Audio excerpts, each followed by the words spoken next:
Hello दोस्तों, Mukund electronics में आप सभी का स्वागत है। आज हमारे पास आया है एलजी का 32 इंच एलईडी टीवी, जो कि आप देख सकते हैं नो डिस्प्ले में है। इसको अभी ऑन करके देखते हैं। यहाँ देख सकते हैं अभी शो हो रहा है जो लाइट। अभी कोई पिक्चर इसमें शो नहीं हो रहा है, आप देख सकते हैं दोस्तों। इसको आप ओपन करके देखते हैं क्या फाल्ट आ रही है इसमें।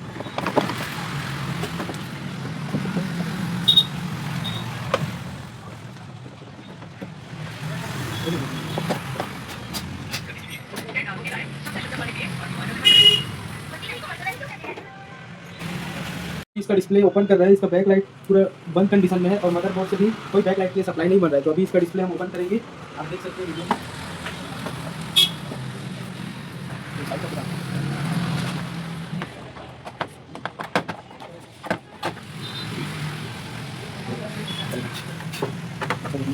भी कहीं इसमें काम हो चुका है, तो सेकंड टाइम में अभी रिपेयर होने हमारे पास आया है। जो प्रॉब्लम उसके लिए देख सकते हैं, पहले भी इसमें रिपेयर हुआ है, जो चेकिंग वगैरह लगा हुआ है। बैक लाइट चेंज कर दिए हैं और इसके बैक लाइट सेक्शन में जो प्रॉब्लम था उसको भी सॉल्व कर दिए हैं। अभी टीवी ओके हो चुका है, आप देख सकते हैं। ओके।